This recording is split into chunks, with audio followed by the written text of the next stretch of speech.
Il est 13h, bonjour à tous, merci de votre attention. Voici les titres à la une de l'actualité ce dimanche 28 février 2021. Un scrutin apaisé le 6 mars prochain, c'est ce que veut le CNDH, le Conseil national des droits de l'homme, pour ses législatives. Ce conseil a engagé une caravane de sensibilisation et sillonné 57 localités du pays. À cet effet, une rencontre bilan a été récemment initiée avec les acteurs clés de cette opération. Soutenue par l'ONU Femmes, l'École nationale d'administration publique du Québec s'est engagée à accompagner l'École nationale d'administration de Côte d'Ivoire à promouvoir l'égalité des sexes et l'autonomisation des femmes à travers l'insertion d'un curricula de formation à l'ENA. On en parle dans cette édition. De nouveaux rassemblements de protestation contre le coup d'État militaire en Birmanie ont été violemment dispersés ce dimanche par les forces de sécurité mobilisées en nombre. Des médias et des sources locales font état de 3 manifestants tués dans la ville côtière de Dawei, dans le sud du pays. Voilà pour l'essentiel. Oui, bonjour à tous. Vendredi dernier, 26 février 2021, sur le tarmac de l'aéroport Félix Houphouët-Boigny d'Abidjan s'est posé un appareil affrété par le Fonds des Nations Unies pour l'enfance, l'UNICEF. À son bord, un lot de 28 colis de vaccins de la firme AstraZeneca d'environ 1,8 tonnes et 25 colis de seringues de plus de 3 tonnes réceptionnés par les autorités ivoiriennes dans le cadre du programme COVAX piloté par l'UNICEF en présence du secrétaire général de la présidence de la République Patrick Achi, représentant le président de la République Alassane Ouattara. Ce premier lot constitue 500 à 4 000 doses de vaccins sur les 2 040 000 doses attendues, avec le Ghana voisin qui a reçu 600 000 doses mercredi, la Côte d'Ivoire, notre pays. Le premier pays francophone a bénéficié des vaccins financés par le système COVAX, visant à fournir cette année des vaccins anti-Covid à 20% de la population de près de 200 pays et territoires participants. Comme annoncé par le gouvernement de Côte d'Ivoire, les vaccins sont présents sur le sol ivoirien. Place désormais une énième phase, la campagne de vaccination qui s'ouvre demain 1er mars. En quoi va-t-elle consister, ou si vous préférez, comment va-t-elle se dérouler? Pour en parler, nous recevons sur ce plateau de 13h le directeur général de la santé, le professeur Samba Mamadou. Bonjour professeur. Bonjour monsieur. Et merci d'être avec nous sur ce plateau. C'est moi qui vous remercie. Nous saisirons également cette occasion pour aborder quelques questions qui suscitent polémique autour justement de la question du vaccin. Mais avant, poursuivons donc le cours normal de ce journal. Nous sommes, mesdames et messieurs, au 3e jour de la campagne pour la législative. Et comme vous avez pu le constater dans nos éditions précédentes, les candidats ont investi le terrain depuis le premier jour de la campagne. Tous croient en leur chance de faire pencher le bulletin des électeurs en leur faveur. Rivalisant d'ingéniosité pour faire passer leur message, ils multiplient les rencontres avec les populations. Ils ont jusqu'au 4 mars pour convaincre. Le compte-rendu des meetings et échanges de cette 3e journée de campagne pour les législatives avec nos reporters déployés sur l'ensemble du territoire. Élément à retrouver au journal de 20h. Un scrutin apaisé le 6 mars prochain, nous le disions dans le titre, c'est ce que veut le CNDH, le Conseil national des droits de l'homme, pour ses législatives. Ce conseil a engagé une caravane de sensibilisation et sillonné 57 localités du pays. À cet effet, une rencontre bilan a été récemment initiée avec les acteurs clés de cette opération. Objectif, faire le bilan de la tournée et inviter les populations à la paix à l'approche du scrutin. Issa Tchonanyeo. Des élections législatives apaisées et dans le respect des droits de l'homme en Côte d'Ivoire, le 6 mars 2021. Toutes les forces vives et organisations de la société civile s'attellent à relever ce défi. Le Conseil national des droits de l'homme, CNDH, en partenariat avec la Chambre nationale des rois et chefs traditionnels et l'appui du Programme des Nations unies pour le développement, vient de lancer une campagne de sensibilisation dans ce sens. Après une tournée de bilan de cette opération, est dressée à Yamoussoukro. La présidente du CNDH profite de cette rencontre pour inviter toutes les populations à la retenue et à la responsabilité. Je pense que nos populations ont tiré les leçons des violences des élections présidentielles. Les messages que nous avons passés auront un impact certain sur ces élections à venir. Namizata Sangaré a pris l'engagement de multiplier ce genre de rencontres avec sa structure afin de préserver la paix en Côte d'Ivoire. Un commentaire de Issa Tchononyeo. La démarche, mesdames et messieurs, est donc engagée pour inviter les acteurs politiques et les populations à plus de responsabilités pendant cette période électorale. Le COSIM, le Conseil supérieur des imams des mosquées et des affaires islamiques, a organisé dans le même temps un point de presse hier samedi à la mosquée de la Riviera-Golfe pour se prononcer sur l'échéance électorale qui intervient après la présidentielle d'octobre 2020. Le cheikh Mamadou Traoré, président du COSIM, a invité les différentes couches de la société ivoirienne à jouer pleinement leur partition pour des élections sans violence. Nous Sangaré, Didier Nguessan. Depuis le vendredi 26 février 2021, la campagne électorale pour les élections législatives en Côte d'Ivoire a démarré pour une durée d'une semaine. Cette échéance électorale, qui intervient après le scrutin présidentiel d'octobre 2020, suscite un engouement. Le COSIM, Conseil supérieur des imams, des mosquées et des affaires islamiques, invite les parties prenantes à ces élections à la responsabilité pour un scrutin sans violence. Le COSIM recommande une campagne sans propos violents ni d'actes malveillants, à l'encontre des adversaires qui ne sont pas des ennemis.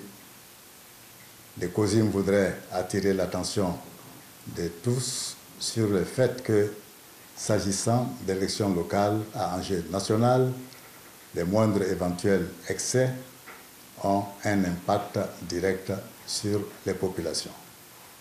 Aussi, le COSIM ayant pleinement confiance en la capacité des différents appareils politiques à œuvrer avec retenue, appelle-t-il donc à l'esprit de responsabilité des candidats et des partis politiques. Le cheikh Mamadou Traoré, président du COSIM, exhorte également les instances en charge de l'organisation du scrutin à renforcer le climat de confiance entre les candidats à travers la transparence et l'équité, gage d'une élection apaisée. En outre, le COSIM encourage les professionnels des médias à contribuer à la préservation d'un climat apaisé menacé par les dérives des réseaux sociaux.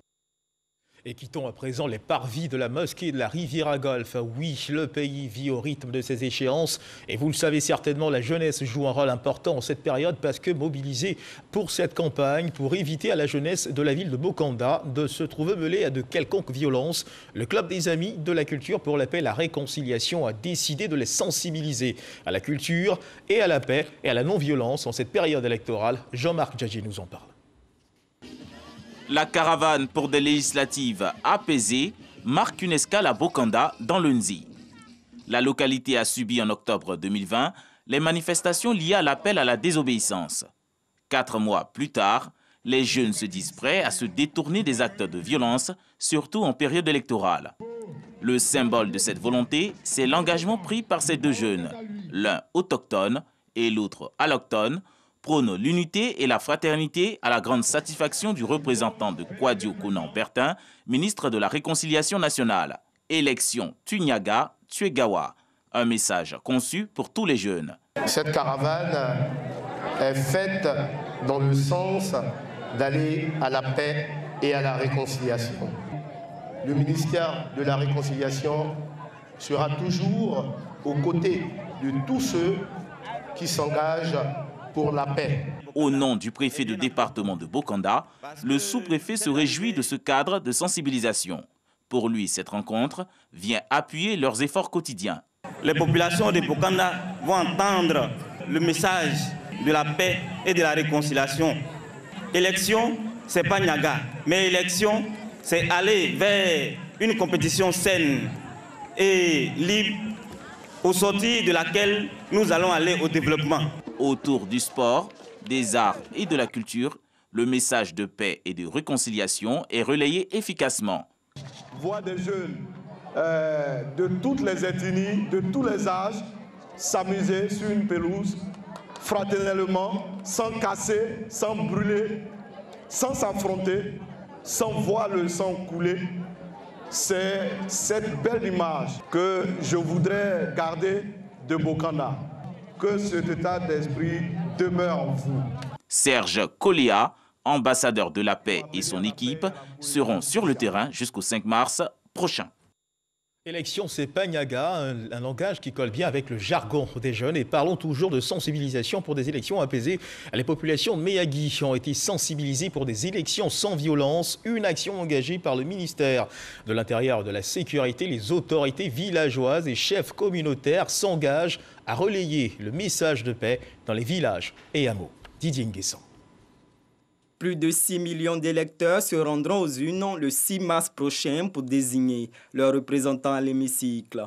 Des élections dont la campagne est souvent émaillée de violence. Pour des élections apaisées, des tournées de sensibilisation sont initiées à travers le pays.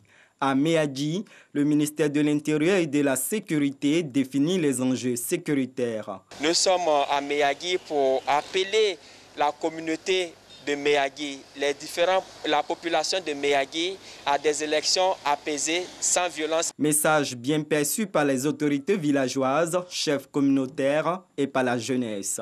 Ils s'engagent à parcourir les villages et campements pour relayer le message de paix et de cohésion en cette période électorale. Nous avons appelé tous les jeunes, les présidents de jeunes, les chefs de village, les chefs de communauté, pour dire aux gens que les élections ici ne doivent pas être un prétexte pour détruire notre précieux département Méhagui. Après les élections, on reste toujours en parfaite harmonie. Donc ce n'est pas pour cela que nous allons vraiment se déchirer. Donc je pense que le message est passé à 100%. Ce sont 3 candidats issus du PDCI, du FPI et de l'EDS qui s'affrontent dans la circonscription de Méhagui. À suivre à présent ce communiqué de l'ANP, l'autorité nationale de la presse, qui renseigne sur la suspension du quotidien L'Héritage. Le Conseil de l'autorité nationale de la presse, l'ANP, délibérant sa 2e session extraordinaire le jeudi 18 février 2021, a suspendu pour 15 parutions le quotidien L'Héritage, édité par l'entreprise de presse Édition Le Front SARL. Des faits, il ressort qu'à la une de son édition numéro 369 du mercredi 3 février 2021, le quotidien L'Héritage a cru donner une information exclusive. L'ANP relève que pour fait d'exclusivité, le contenu de l'article recourt à un usage surabondant du conditionnel, preuve que l'information si pompeusement annoncée à la une n'avait pas atteint la maturité nécessaire pour sa diffusion. Parlons à présent de développement. Les populations du quartier Sagbé dans la commune d'Abobo sont soulagées. Elles ont désormais de l'eau potable dans leur robinet. Celles d'Akeikwa connaîtront cette joie dans exactement 6 mois. Les travaux d'alimentation en eau potable ont démarré le vendredi 26 février avec le premier coup de pelle de Laurent Tchaba, ministre de l'Hydraulique. Ces travaux de canalisation et d'extension du réseau permettront de renforcer l'accès à l'eau potable. 7000 personnes seront impactées à Akeikwa. Suivront progressivement une vingtaine de quartiers et sous-quartiers d'Abobo. Didier Nguessan nous en parle. Abobo, Akeikwa. Ici, les maisons ont une particularité commune. Des robinets sont installés à l'entrée, car l'eau d'une faible pression arrive difficilement dans les ménages. Les habitants ont recours au système D pour avoir le liquide précieux. Dans tout le quartier, les tuyaux qui sont là-bas sont privés. Un tuyau privé pour te brancher dessus, tu payes pas, on ne te donne pas moins que 100 000 francs. Tu te branches avant d'aller régler pour ceux-ci. On s'approvisionne dans les rivières d'à côté là. Voilà, on prend des motopompes et puis on va prendre de l'eau, tirer de l'eau et puis pour aller sur les chantiers. Déjà, ça élève même déjà les coûts des chantiers, ce qui fait des manques à gagner pour nous, entrepreneurs. Voilà, vraiment, je pense que ce projet est un projet qui est bienvenu. Ces difficultés prendront fin dans 6 mois. La durée de ce projet d'alimentation en eau potable, dont les travaux sont lancés par le ministre de l'Hydraulique, Laurent Tchaba.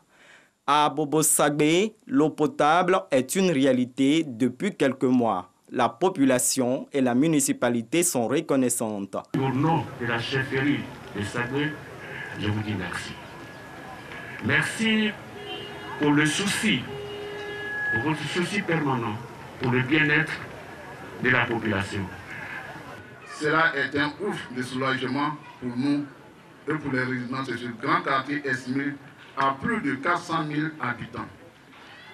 Ce jour est donc la fin du calvaire de ces mères, sœurs et filles qui sortaient de chez elles très tôt le matin, bidon sur la tête à la recherche de l'eau. L'on ne verra plus ces images déshonorantes ici à Sagué. Outre le renforcement en eau potable, l'acquisition des compteurs d'eau est facilitée par le gouvernement. Le coût global des travaux s'élève à 1,7 milliard de francs CFA.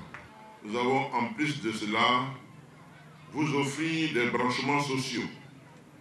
Pour avoir un branchement, il faut payer 167 000 francs. Mais le président nous a dit de prendre en charge 157 000 francs.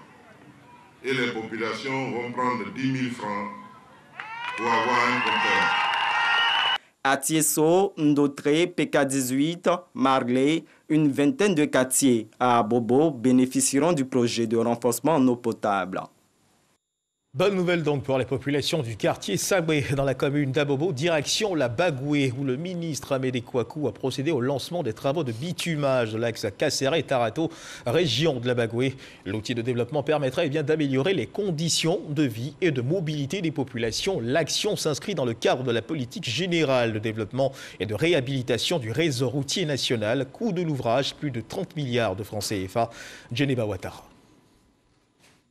L'axe Kasséré-Tarato, long de 43 km, un véritable calvaire pour les populations. Difficile évacuation des produits agricoles et des malades, autant de souffrances auxquelles sont confrontées ces populations. Il y a des coupures de route parce que le tronçon il est entrecoupé par endroits par les eaux de ruissellement. Il y a aussi l'impossibilité d'évacuer nos malades. Nos femmes sont des grandes productrices d'oignons. Mais il est impossible de faire connaître le fruit de cette culture à Abidjan. Le rêve longtemps caressé de voir ce axe routier bitumé sera bientôt une réalité pour les populations de ces localités. En effet, le ministre de l'Équipement et de l'Entretien routier, Amédée Kouakou, a procédé au lancement des travaux de bitumage de ce tronçon. Il avait à ses côtés le ministre Bruno Nabagné-Kone, fils et cadre de la région. L'action s'inscrit dans le programme national de développement 2021-2025 du gouvernement.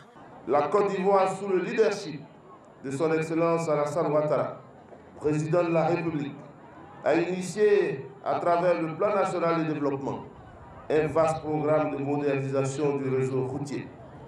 L'axe Tarato-Kasséré constitue une section de la route Tarato-Kasséré-Kouto-Chiala et fait partie du linéaire minimum annoncé par le chef de l'État.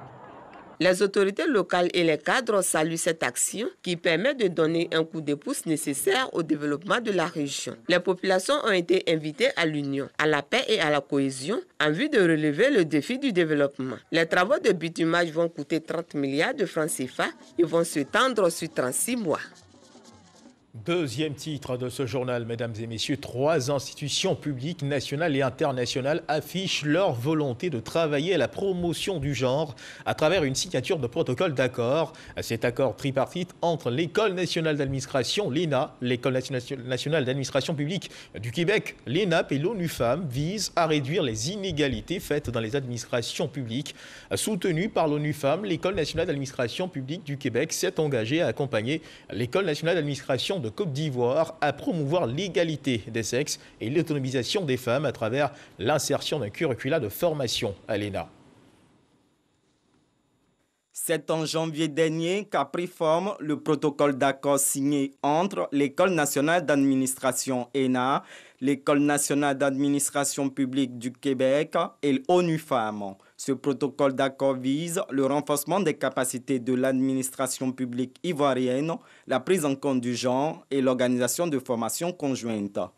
L'ENA affiche sa détermination. Cela consiste également à introduire des modules de formation au niveau de l'ENA et au niveau de la formation initiale et de la formation continue.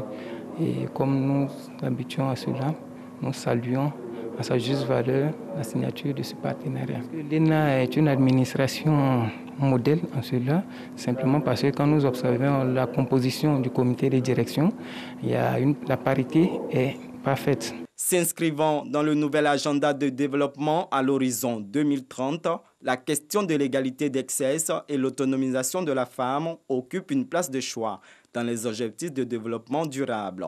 Les 3 parties signataires s'y engagent. Ce partenariat stratégique que nous souhaitions mettre en place entre ces institutions pour nous assurer que la prochaine génération de cadres de l'administration, des hauts cadres de l'administration ivoirienne sont sensibles au genre et prennent en compte ces approches de genre dans leurs fonctions. Intégrer toutes les fonctions genre dans le curricula de l'ENA de Côte d'Ivoire.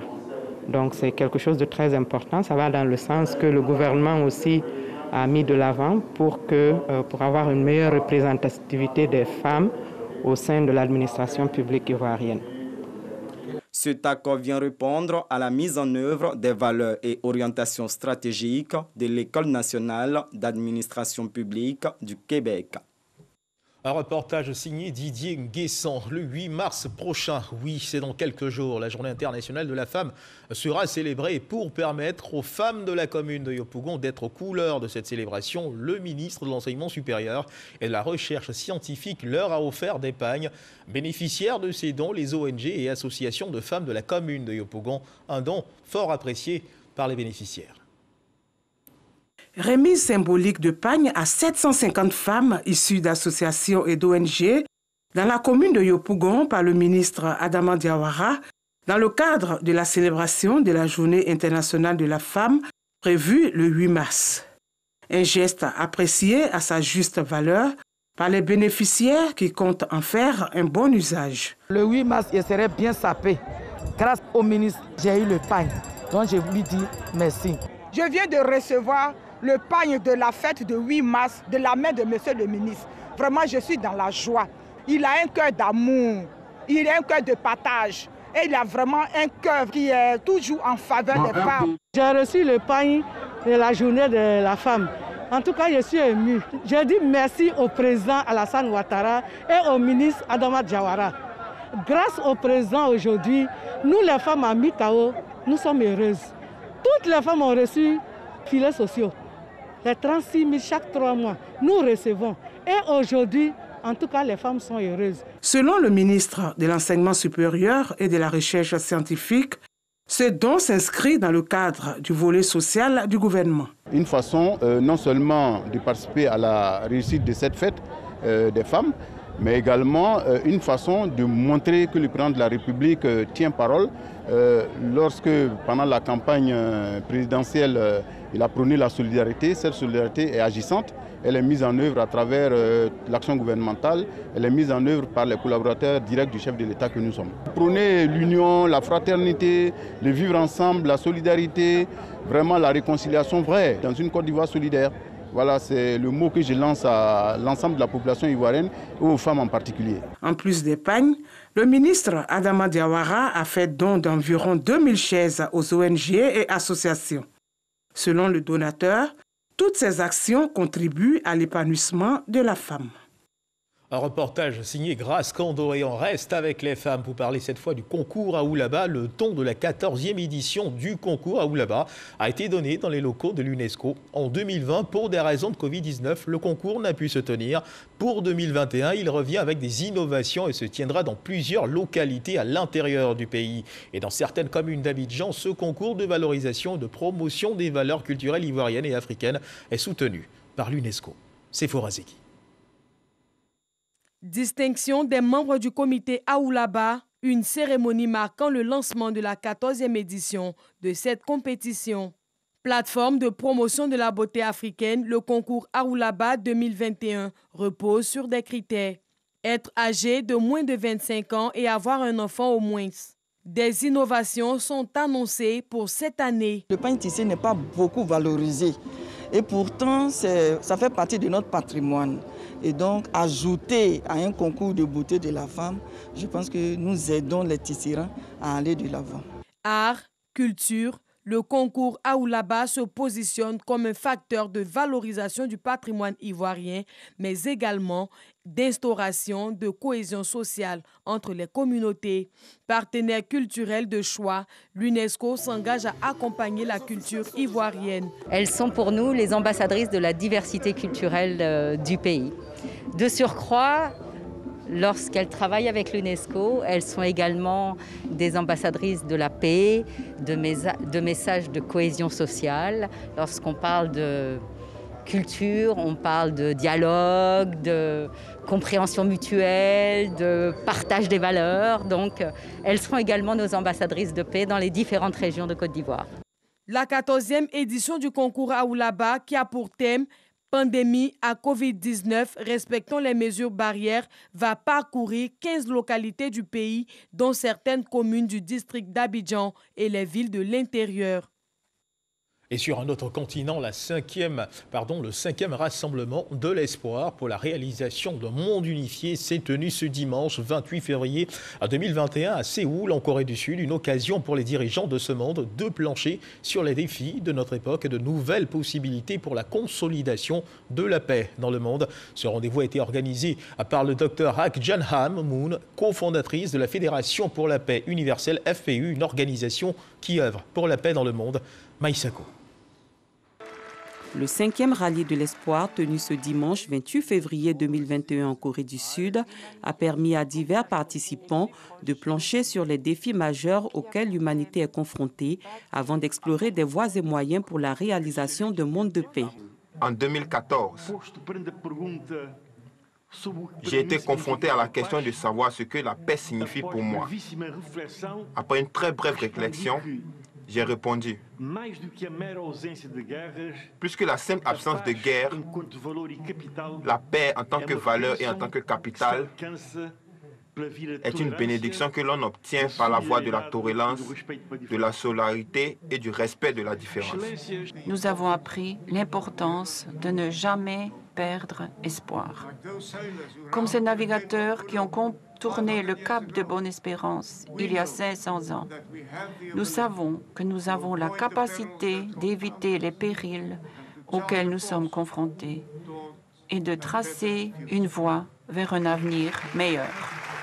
L'initiatrice de cette rencontre, le Dr Hak Janham Moon, a véhiculé un message d'espoir à l'humanité pour la mise en place d'un monde céleste unifié. Dieu a créé le ciel et la terre en accord avec les principes de la création. Et l'un de ces principes de la création était que l'homme fasse partie intégrante de cet idéal de la création en devenant mature et en fondant une famille sur la terre. C'est pourquoi Dieu a élevé le peuple d'Israël en tant que le peuple élu tout au long d'une providence qui a duré 4000 ans. Et cette providence de la restauration par l'indemnité qui a été initiée par Dieu était dans le but d'apporter le salut à toute l'humanité. Le thème de ce 5e rallye de l'espoir est « Développer des partenariats pour la paix, interdépendance, prospérité mutuelle et valeurs universelles ». Et dans l'actualité internationale, de nouveaux rassemblements de manifestants contre le coup d'État militaire en Birmanie ont été violemment dispersés ce dimanche par les forces de sécurité. Mobilisés en nombre, des médias et des sources locales font état de 3 manifestants tués dans la ville côtière de Dawei, dans le sud du pays. Une vingtaine de personnes ont par ailleurs été blessées dans cette même ville où les forces de sécurité ont tiré à balles réelles, selon des témoins. Il faut redoubler de vigilance parce que la Covid-19 continue de sévir en Côte d'Ivoire. Dans un instant, je m'en vais vous donner le point à ce jour de l'évolution de la maladie dans notre pays.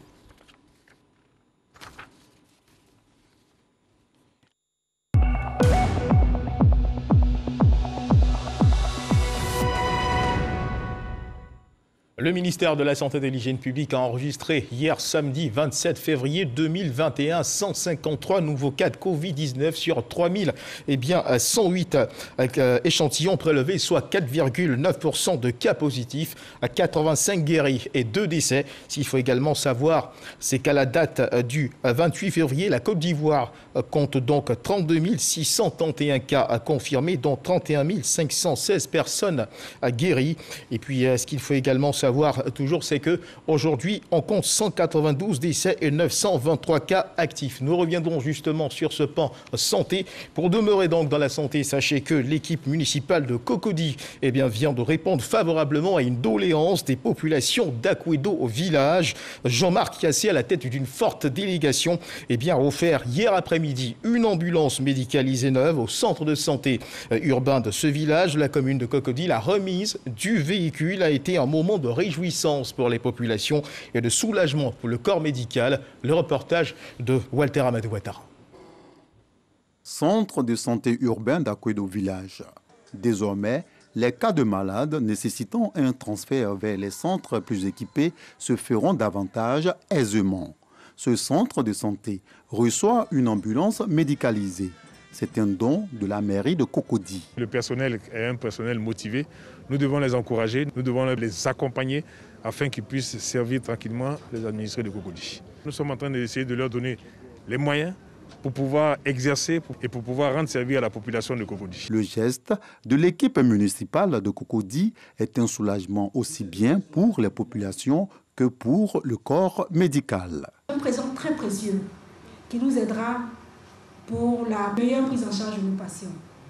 Nous avons des cas de femmes à évacuer sur l'hôpital général ou le CHU de Cocody. Nous avons des cas de malades dont la prise en charge dépasse les capacités. L'établissement sanitaire de premier contact que nous sommes. Monsieur le maire, nous voulons vous dire merci. Afin de s'imprégner des conditions de travail des agents du centre de santé, le maire Jean-Marc Yassé a effectué une visite des lieux. Cette visite laisse entrevoir d'autres appuis pour le bien-être des populations. Voilà, et toujours pour parler de santé, nous lisions à l'instant le point à ce jour. Nous avons lisé dans un instant le point justement de l'évolution de la Covid-19 en Côte d'Ivoire. Nous disions que le ministère de la Santé et de l'Hygiène publique a enregistré hier samedi 27 février 2021 153 nouveaux cas de Covid-19 sur 3108 échantillons prélevés, soit 4,9% de cas positifs, 85 guéris et 2 décès. Et ce qu'il faut également savoir, c'est que les premières doses de vaccins sont arrivées en Côte d'Ivoire et voici venu justement à l'instant magazine de ce journal avec notre invité, le directeur général de la santé, le professeur Mamadou Samba. Nous parlerons de santé, de lutte contre la Covid-19, de l'arrivée justement de ces premières doses de vaccins en Côte d'Ivoire, comme annoncé par le gouvernement. Nous parlerons surtout de la campagne de vaccination qui s'ouvre demain, lundi 1er mars. Alors, professeur, bonjour. Bonjour, monsieur. Heureux de vous retrouver. Merci. Encore sur ce plateau. Professeur Mamadou Samba, nous lisions à l'instant les premières doses de vaccins contre la Covid-19 sont là depuis vendredi, comme annoncé par le gouvernement. De gros efforts engagés à différents niveaux pour aboutir à cette réalité. En effet, depuis vendredi, nous avons reçu notre première dotation de doses de vaccin COVAX. Mais pour arriver à ce jour, nous avons adhéré à cette initiative. Ça a été l'objet au niveau du gouvernement de faire des choix. Et le ministère de la Santé, avec le ministère de l'Économie et des Finances, ont proposé un dossier qui a été accepté par COVAX, qui nous a permis d'intégrer cette alliance. Cette alliance a pour objet essentiel de nous permettre d'avoir des vaccins de qualité et sûrs pour nos populations.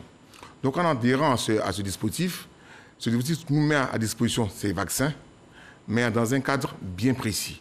Et cela, nous avons travaillé avec tous nos partenaires nationaux et internationaux pour que ces vaccins puissent arriver en Côte d'Ivoire à la date indiquée, qui était le vendredi 26 février 2021. Alors, initialement prévu pour se tenir le 15 mars, on va dire ça comme ça, la campagne de vaccination demain. Pourquoi? Y aurait-il une raison particulière à cela? Oui, il y a une raison, c'est que les vaccins sont arrivés par les efforts conjoints du gouvernement et de COVAX. Les vaccins sont arrivés plus tôt que prévu. Automatiquement, l'État de Côte d'Ivoire a décidé de mettre ces vaccins à la disposition de la population. D'où on avance la date du 15 mars au 1er mars parce que les vaccins sont arrivés. Alors, au regard de l'évolution de la situation pour ce qui concerne bien sûr la Covid-19 en Côte d'Ivoire, y a-t-il véritablement urgence de se faire vacciner? Bien sûr, il faut se faire vacciner. La vaccination apparaît aujourd'hui comme un élément important dans la lutte contre la maladie. La vaccination permet à la fois de se protéger, également de protéger les autres, et surtout de réduire les formes graves de cette maladie. Donc nous devons nous vacciner. Alors, que pensent justement les populations de l'arrivée des vaccins? Où sont-elles prêtes à se faire vacciner? Suivons ensemble cet élément de Salima Toudia qui plantera certainement le quart de notre échange. La Côte d'Ivoire est le premier pays africain à lancer sa campagne de vaccination dans le cadre du dispositif COVAX. Le 1er mars, les populations du district d'Abidjan se verront injecter les premières doses de vaccin AstraZeneca sorties du laboratoire pharmaceutique britanno-suisse. L'objectif principal est de vacciner au moins 70% de chaque cible identifiée. Les cibles prioritaires seraient le personnel de santé, les forces de défense et de sécurité, les enseignants, les personnes âgées de plus de 50 ans et les personnes porteuses de maladies chroniques. Le pays se propose également d'étendre la vaccination à la population carcérale et aux personnes âgées de 18 à 49 ans pendant la phase nationale.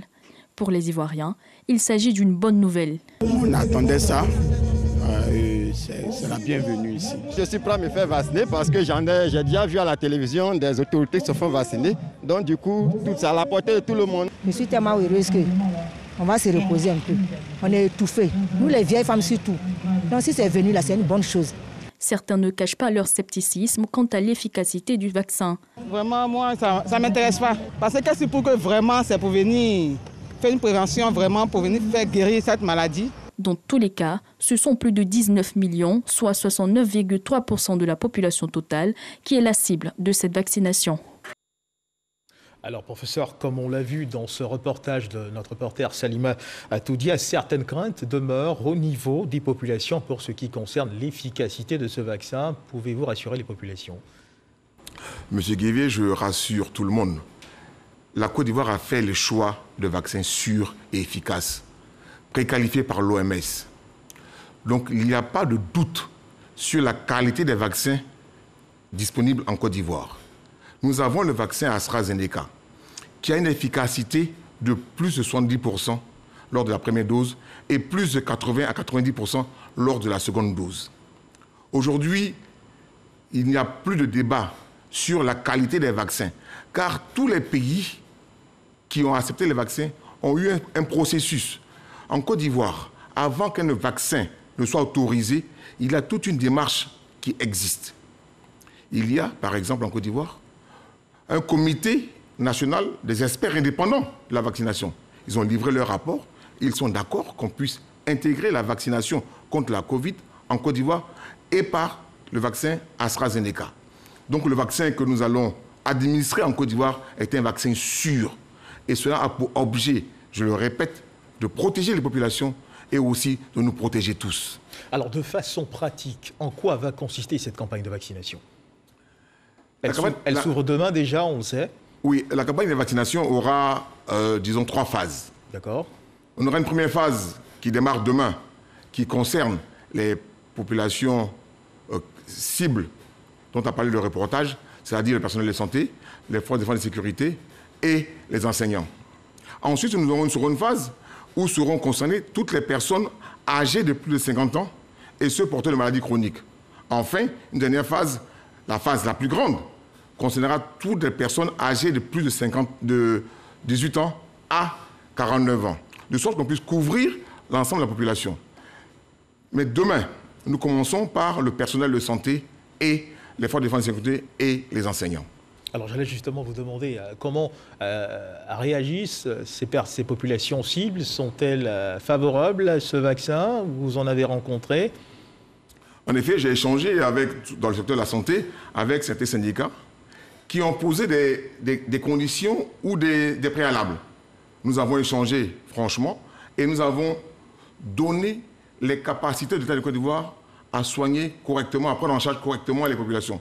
Et je pense qu'aujourd'hui, les syndicats de la santé sont à la recherche d'informations précises pour informer leur base. Et nous sommes disponibles pour leur donner. C'est ce que nous avons fait durant la semaine dernière.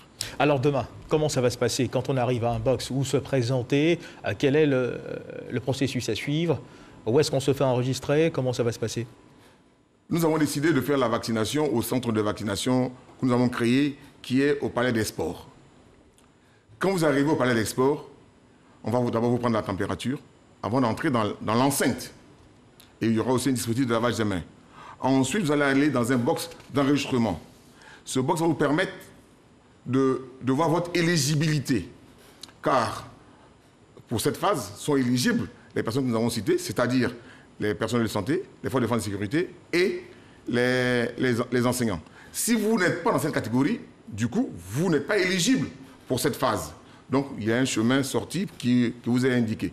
Si vous êtes éligible, vous passez à la seconde phase, qui est la phase de vaccination. Vous partez dans un autre box, qui est un box de vaccination, avec deux agents vaccinateurs qui vous administrent la dose indiquée. Ensuite, vous recevrez votre carnet de vaccination indiquant que vous avez été vacciné contre la Covid-19. Et la dernière étape est une phase d'observation. Après chaque vaccination, vous devez rester 15 minutes dans l'enceinte, assis ou étendu, selon le besoin du requérant. Et nous observons si vous n'avez pas de petites complications immédiates. Et quand on fait la maladie, est-ce qu'on peut bénéficier du vaccin? C'est une question, hein, juste pour comprendre. Non, quand vous faites la maladie, on attend que la maladie soit guérie. D'accord. Et ensuite, on pourra vous vacciner. Mais ceux qui ont été malades de plus de 6 mois sont éligibles à la vaccination.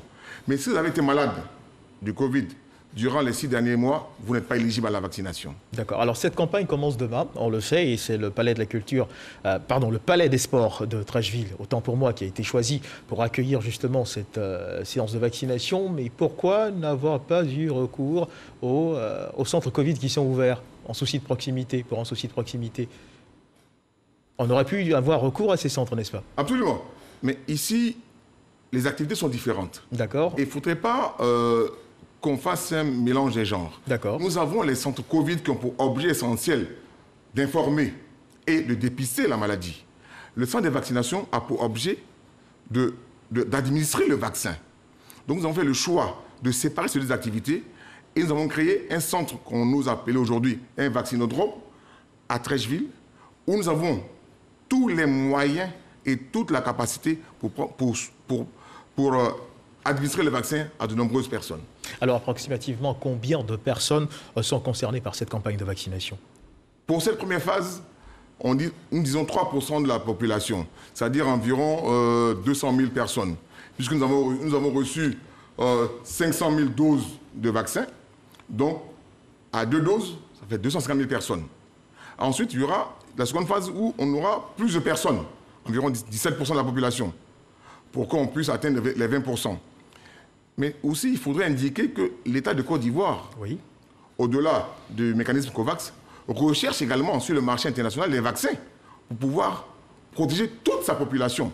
Car COVAX ne permet pas de vacciner toute la population. Parlons justement du vaccin. Énormément de choses se racontent sur ce vaccin sur les réseaux sociaux. Ce vaccin rendrait stérile, il aurait encore d'autres fonctions négatives. Que répondez-vous à cela? Je ne vais pas répondre par ce que le vaccin n'est pas. Je vais répondre à ce que le vaccin est. Parce qu'il est? Oui. D'accord. Le vaccin est un vaccin sûr, qui a pour objet de protéger les populations, qui a pour objet de nous protéger et de réduire la transmission du virus dans notre pays. C'est grâce à cette vaccination que nous pourrons retrouver de manière progressive une vie normale. Mais cependant, la vaccination n'exclut pas les mesures barrières. Car vous savez, aujourd'hui, nous devons à la fois être vaccinés pour nous protéger, protéger les autres, et aussi garder nos masques et notre distanciation sociale pour pouvoir rompre cette chaîne de transmission. Alors, à quelques heures de l'ouverture de cette campagne de vaccination, comment se préparent vos équipes justement à affronter? C'est une forme de challenge, on va le dire. L'état d'esprit, est-ce qu'on est prêt aujourd'hui à votre niveau à accueillir toutes ces personnes qui vont venir certainement vers vous pour bénéficier de ce vaccin? Oui, nous sommes prêts. Nous sommes prêts parce que depuis le début de la vaccination dans le monde, la Côte d'Ivoire s'y prépare. Nous avons, depuis le mois de janvier, travaillé pour élaborer notre plan. Aujourd'hui, nous mettons en application, en opérationnalisation, notre plan. Donc, nous sommes prêts. Toutes les équipes pour la vaccination, au niveau du centre de vaccination du Palais des Sports de Treichville, nos équipes sont prêtes pour accueillir les populations, mais aussi dans le respect des mesures barrières. Et sur combien de temps va s'étendre cette première phase? Cette phase est prévue pour 10 jours, du 1er au 10 mars. D'accord. Mais en fonction de l'engouement, en fonction de comment cela va se passer, le terrain va nous guider et en fonction de ça, nous allons voir comment améliorer notre système. Alors, nous sommes pratiquement au terme de notre échange, une occasion pour vous de faire une exhortation justement aux populations cibles à venir se faire vacciner. Merci, M. Guivier, pour cette opportunité. La vaccination est pour nous un élément important. Nous demandons à tous nos collaborateurs du système de santé, qu'ils soient publics ou privés, de se faire vacciner. Car vous allez vous protéger. Vous êtes en première ligne. Et pour cela, il faut vous vacciner parce que vous êtes l'outil de production de la santé. Donc nous comptons beaucoup sur vous pour être présents du 1er au 10 mars au Palais des Sports pour vous vacciner. Mais également, je voudrais dire aussi aux forces de défense et de sécurité, ils ont pour objet de nous protéger. Il faut qu'ils soient en bonne santé. Donc venez également vous vacciner pour être en bonne santé et vous protéger la Côte d'Ivoire. Pareil pour nos camarades enseignants. Ils ont pour objet essentiel d'éduquer nos enfants. Il ne faut pas que le système éducatif soit en panne à cause de cette maladie. Et nous pouvons le faire grâce à la vaccination. Merci, professeur. Mesdames et messieurs, je rappelle que nous recevions ce 13h dans le cadre du Dimanche Magazine comme invité le directeur général de la santé, le professeur Mamadou Samba, avec lequel nous avons parlé de santé, de lutte contre la Covid-19, de l'arrivée des premières doses de vaccins en Côte d'Ivoire et du processus de vaccination qui commence demain, lundi 1er mars, au Palais des Sports de Treichville. Merci donc, monsieur le directeur général de la santé, d'avoir été avec nous sur ce plateau.